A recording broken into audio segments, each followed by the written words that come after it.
পদত্যাগের পর নাহিদের অ্যাকাউন্টে কত টাকা তা নিজেই প্রকাশ করলেন। ৭১ ইস্যুতে মুজিব ও জিয়া প্রসঙ্গে যা বললেন ছাত্র শিবির সভাপতি। তারেক রহমানের নাম উচ্চারণ করতে হলে অজু করবেন বললেন বুলু। ভোরে ৪ থানা পরিদর্শন স্বরাষ্ট্র উপদেষ্টার, সতর্ক থাকার নির্দেশ। আসসালামু আলাইকুম দর্শক, আমাদের হাতে থাকা সর্বশেষ সংবাদে আপনাদের স্বাগত। এতক্ষণ শুনছিলেন সংবাদ শিরোনাম, এবারে থাকছে বিস্তারিত। পদত্যাগের পর নাহিদের অ্যাকাউন্টে কত টাকা নিজেই প্রকাশ করলেন। অন্তর্বর্তী সরকারের উপদেষ্টার পদ থেকে ২৫ ফেব্রুয়ারি পদত্যাগ করেছেন মোহাম্মদ নাহিদ ইসলাম। তিনি তথ্য ও সম্প্রচার এবং ডাক টেলিযোগাযোগ ও তথ্য প্রযুক্তি মন্ত্রণালয়ের উপদেষ্টার দায়িত্ব পালন করেছিলেন। আগামী ২৮ ফেব্রুয়ারি বৈষম্য বিরোধী ছাত্র আন্দোলন ও জাতীয় নাগরিক কমিটি নতুন রাজনৈতিক দল গঠন করতে যাচ্ছে। এই দলের নেতৃত্ব দেবেন নাহিদ ইসলাম। সে কারণে তিনি উপদেষ্টার পদ থেকে পদত্যাগ করেছেন বলে জানা গেছে। পদত্যাগের পর তার সম্পর্কে গুজব ছড়ানো হয় সোশ্যাল মিডিয়ার বিভিন্ন অ্যাকাউন্ট থেকে। সেসব পোস্টে তার বিরুদ্ধে বিপুল অর্থ আত্মসাতের কথা উল্লেখ করা হয়েছে। তার প্রতি উত্তরে নাহিদ ইসলাম তার ব্যাংক অ্যাকাউন্টের হিসাব দিলেন। সেখানে তার সোনালী ব্যাংকের ব্যাংক স্টেটমেন্টের ছবি যুক্ত করেন। ২৬ ফেব্রুয়ারি রাতে ভেরিফাইড ফেসবুক পেজে এক পোস্টে তার হিসাব তুলে ধরে একটি পোস্ট দেন। তিনি লেখেন, উপদেষ্টা পদে যোগদানের আগে আমার কোনো ব্যাংক অ্যাকাউন্ট ছিল না। ২১ আগস্ট উপদেষ্টা পদে দায়িত্ব পালনের জন্য সম্মানী গ্রহণের লক্ষ্যে সরকারিভাবে সোনালী ব্যাংকে একটি ব্যাংক অ্যাকাউন্ট খুলি। ওই অ্যাকাউন্টে ২১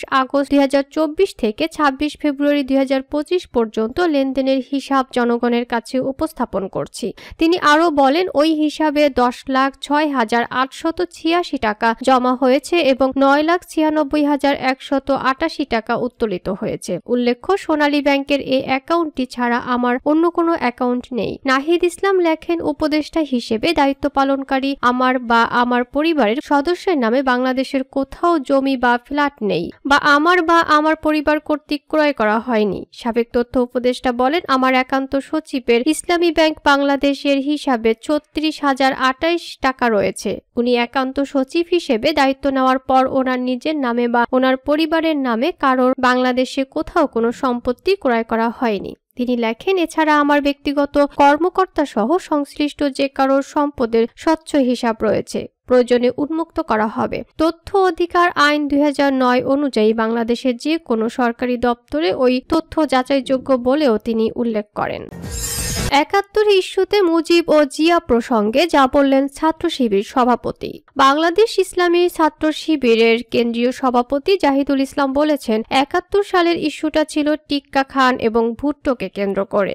তাদের সরাসরি মদদেই বাংলাদেশে গণহত্যা চালানো হয়েছে। তাছাড়া ছাত্র শিবিরের পক্ষ থেকে স্পষ্ট করে বলছি, এ গণহত্যার অবশ্যই বিচার হওয়া উচিত। সম্প্রতি একটি বেসরকারি টেলিভিশনের টকশোতে অংশ নিয়ে তিনি এসব কথা বলেন। শিবির সভাপতি বলেন, এখানে প্রশ্ন হলো যে ১৯৫ জন চিহ্নিত যুদ্ধ অপরাধী ছিল, তাদেরকে কে ছেড়ে দিয়েছিল? শেখ মুজিব। তাহলে ১৯৫ জন যুদ্ধ অপরাধীকে ছেড়ে দেওয়ার জন্য দায়ী করতে হয়, তাহলে আমি এখানে শেখ মুজিবকে দায়ী করব এবং শেখ মুজিবের মরণোত্তর বিচার হওয়া উচিত। ছাত্র শিবির ১৯৭৭ সালে প্রতিষ্ঠা হওয়ার পরও ৭১ ইস্যুর দায় তাদের উপর চাপিয়ে দেওয়া প্রসঙ্গে সাবেক রাষ্ট্রপতি জিয়াউর রহমানের প্রতি শ্রদ্ধা জানিয়ে জাহিদুল ইসলাম বলেন, আমার দৃষ্টিকোণ থেকে এখন পর্যন্ত বাংলাদেশে যারা রাষ্ট্রনায়ক ছিলেন, আমি জিয়াউর রহমানকে শ্রদ্ধা করি এবং দূরদর্শিতা, দেশপ্রেম, আধিপত্যবাদের বিরুদ্ধে তার অবস্থান চমৎকার ছিল।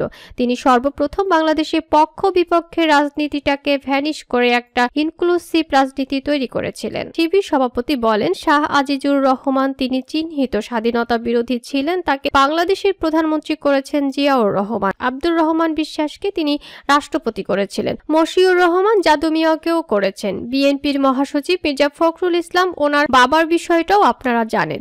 ছাত্র দলের সভাপতি রাকিবুল ইসলাম রাকিবের কাছে প্রশ্ন রেখে শিবির সভাপতি বলেন, এই যে জিয়াউর রহমান এ কাজগুলো করেছেন, এখন যদি আপনি ৭১-এর দায়গুলো কাউকে না কাউকে বারবার দেন, তাহলে জিয়াউর রহমান দায়টা কি ওনারা এড়াতে পারবে? তিনি আরো বলেন, টিক্কা খান এবং ভুট্টোর যে বিষয়টা, তাদের গণহত্যার দায়কে আরেকজনের উপর চাপিয়ে দেওয়ার যে মানসিকতা, এটা আমি মনে করি তারা টিক্কা খান এবং ভুট্টোর দালাল হিসেবে বাংলাদেশে প্রতিষ্ঠিত এবং যারাই এই গণহত্যার দায়কে পাকিস্তানকে অ্যাভয়েড করে সেটা জামায়াত বা ইসলামী দলগুলোর উপরে চাপিয়ে দেওয়ার চেষ্টা করে, আমি মনে করি তারা স্পষ্ট বাংলাদেশের টিক্কা খান এবং ভুট্টোর দালাল হিসেবে চিহ্নিত হবে।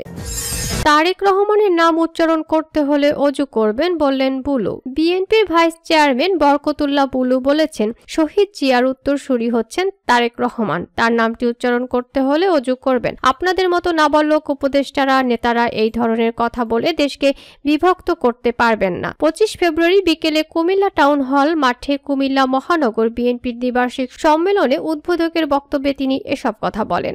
বরকতুল্লাহ বুলু বলেন, গত 2-3 দিন ধরে কিছু অনির্বাচীন কিছু কথাবার্তা বলেছে। তারা বলছে শহীদ প্রেসিডেন্ট জিয়াউর রহমান বাবা হলে ছেলেরাও কি নেতা হবে নাকি? আমি সেসব অর্বাচীন নাবালক বাচ্চাদের বলতে চাই, বাংলাদেশের মহান স্বাধীনতার ঘোষক শহীদ প্রেসিডেন্ট জিয়াউর রহমানের সুযোগ্য পুত্র তারেক রহমান বাংলাদেশের বৃহত্তম রাজনৈতিক দলের চেয়ারপারসনের ছেলে। শহীদ জিয়ার উত্তরসূরি হচ্ছেন তারেক রহমান, তার নামটি উচ্চারণ করতে হলে অজু করবেন। আপনাদের মতো নাবালক উপদেষ্টারা নেতারা এই ধরনের কথা বলে দেশকে বিভক্ত করবেন না। তারেক রহমান বাংলাদেশের অবিসংবাদিত নেতা, তিনি বাংলাদেশে ফিরে আসবেন। তিনি বলেন, তারেক রহমান 31 দফা দিয়েছেন 2.5 বছর আগে। যদি কোনো সংস্কারের প্রয়োজন হয়, আপনাদের যদি কোনো উপদেশ থাকে তাহলে সংযোজন করবেন। তিনি বলেছেন, বিএনপি যদি 280 সিটও পায়, বিএনপি এককভাবে সরকার গঠন করবে না। যারা আমাদের সঙ্গে আন্দোলন সংগ্রামে ছিল সবাইকে নিয়ে জাতীয় সরকার গঠন করব। বুলু বলেন, দেশ এমন কোনো প্রতিষ্ঠান নেই যেটা শেখ হাসিনা ধ্বংস করেন নাই। 27 লাখ কোটি টাকা বাংলাদেশ থেকে তার পরিবার লুণ্ঠন করে বিদেশে পাচার করেছে। এই টাকা ফেরত আনতে হলে আবার একটি ঐতিহাসিকভাবে জাতীয় সরকার গঠন করতে হবে, যেমন করে শহীদ প্রেসিডেন্ট জিয়াউর রহমান বাংলাদেশকে একটি সমৃদ্ধশালী দেশে পরিণত করেছিলেন। একটি দুর্ভিক্ষের দেশ থেকে বাংলাদেশকে আন্তর্জাতিক পর্যায়ে আত্মমর্যাদার দেশে পরিণত করেছিলেন। নেতাকর্মীদের উদ্দেশ্যে বরকতুল্লাহ বুলু বলেন, আপনারা এমন কোনো কর্মকাণ্ড করবেন না যাতে দলের ভাবমূর্তি পূর্ণ হয়। 17 বছর আপনারা অপেক্ষা করেছেন, বাবার জমি বেচে, মায়ের গয়না বেচে, পালিয়ে ছিটিয়ে আন্দোলন সংগ্রাম করেছেন। হঠাৎ করে আমাদের মধ্যে কিছু লোকের যেন কিছু ধন দৌলত হওয়ার চেষ্টায় লিপ্ত হয়েছেন। আমি বিনয়ের সঙ্গে আপনাদেরকে বলতে চাই, এমন কোনো কর্ম করবেন না যে কর্মের কারণে জিয়াউর রহমান যে দল গঠন করেছেন, বেগম খালেদা জিয়া যে দলের নেত্রী ছিলেন, তারেক রহমান নেতৃত্ব দিচ্ছেন, ওনার গায়ে যেন কোনো কাদা না লাগে। এমন কোনো কর্ম করবেন না যারাই এই কাজটি করবেন তাদের প্রাথমিক সদস্য পদেও থাকার কোনো অধিকার নেই। তিনি আরো বলেন, দেশের বিভিন্ন জেলায় আমি গিয়েছি, সেখানে একটি বিষয় লক্ষ্য করলাম, আমাদের কিছু নেতা হঠাৎ করে আওয়ামী লীগ প্রীতিতে মুগ্ধ হয়ে যাচ্ছেন। আওয়ামী লীগের নেতাদের টাকা আছে, দলে নিয়ে আসার চেষ্টায় লিপ্ত। যদি কেউ আমাদের দলে আসতে চায় আসুক, তবে 5 থেকে 6 বছর পেছনের কাতারে বসে থাকুক। আর যারা আন্দোলন সংগ্রাম করে গত 17 বছর ছিল তারাই নেতা হবে। শিক্ষিত হোক আর অশিক্ষিত হোক অথবা অর্ধশিক্ষিত হোক, সেই নেতা হবে, অন্য কেউ নেতা হবে না। বরকতুল্লাহ বুলু বলেন, বিগত 17 বছর শেখ হাসিনা আমাদের উপর জুলুম করেছেন, আমাদের হাজার হাজার নেতাকর্মীকে হত্যা করেছেন। আমরা বাসায় থাকতে পারিনি, আমাদের ঠিকানা ছিল ফ্ল্যাটের বারান্দা। আমরা এভাবে আন্দোলন সংগ্রাম পরিচালনা করেছি। আজকে শেখ হাসিনাকে ধন্যবাদ দিতে চাই। শেখ হাসিনার অত্যাচারের কারণেই বিএনপি আজ বাংলাদেশের সবচেয়ে জনপ্রিয় দল হয়েছে। ভোরে 4 থানা পরিদর্শন, স্বরাষ্ট্র উপদেষ্টার সতর্ক থাকার নির্দেশ। ভোরে রাজধানীর 4টি থানা পরিদর্শন করেছেন স্বরাষ্ট্র উপদেষ্টা লেফটেন্যান্ট জেনারেল মোহাম্মদ জাহাঙ্গীর আলম চৌধুরী। এ সময় তিনি আইন শৃঙ্খলা পরিস্থিতি স্বাভাবিক রাখতে বাহিনীর সদস্যদের সবসময় সজাগ ও সতর্ক থাকার নির্দেশ দিয়েছেন। 27 ফেব্রুয়ারি ভোরে রাজধানীর মিরপুর, দারুসালাম, আদাবর, মোহাম্মদপুর থানা পরিদর্শন করেন স্বরাষ্ট্র উপদেষ্টা। পরিদর্শনকালে তিনি সাংবাদিকদের বলেন, আইন শৃঙ্খলা বাহিনীর সদস্যরা ভোরের দিকে দায়িত্বে শিথিলতা দেখায়। এ সুযোগে সন্ত্রাসী ও অপরাধীরা নানা রকম অপরাধমূলক কর্মকাণ্ড করার চেষ্টা করে। আমি আইন শৃঙ্খলা বাহিনীকে নির্দেশ দিয়েছি তারা যেন এ সময় সজাগ ও সতর্ক থাকে। গুলশান থানায় দায়িত্বে অবহেলা করায় একজন এসআই ও একজন কনস্টেবলকে সাসপেন্ড করা হয়েছে বলেও জানান উপদেষ্টা। সাংবাদিকদের প্রশ্নের জবাবে স্বরাষ্ট্র উপদেষ্টা বলেন, জনগণ যাতে নির্বিঘ্নে ঘুমাতে পারে ও নির্ভয়ে চলাফেরা করতে হবে, আইন শৃঙ্খলা বাহিনীকে সেটা নিশ্চিত করতে হবে। আইন শৃঙ্খলা পরিস্থিতি মনিটরিং করার জন্য বাহিনীর পাশাপাশি মন্ত্রণালয়ের অফিসারদেরও দায়িত্ব দেওয়া হয়েছে। তাছাড়া ফোর্স ও টহলের সংখ্যা বাড়ানো হয়েছে। স্বরাষ্ট্র উপদেষ্টা আরও বলেন, যারা আইন শৃঙ্খলা পরিস্থিতির অবনতি ঘটাচ্ছে তাদের আইনের আওতায় নিয়ে আসা হবে। আইন শৃঙ্খলা বাহিনী সতর্ক ও সজাগ রয়েছে। রাজধানীর গুরুত্বপূর্ণ মোড়ে স্থাপিত চেকপোস্টগুলো ফাংশন করছে। যৌথ বাহিনীর অপারেশনও ভালোভাবে চলছে। থানার কার্যক্রম স্বাভাবিক গতিতে চলছে। থানাগুলো সঠিকভাবে কাজ করছে কিনা তা দেখতেই এ পরিদর্শন। চলমান যৌথ অভিযান আর কতদিন চলবে? সাংবাদিকদের এমন প্রশ্নের জবাবে উপদেষ্টা বলেন, পরিস্থিতির উন্নতি হলে যৌথ অভিযান বন্ধ করা হবে, তবে অন্যান্য অভিযান চলমান থাকবে।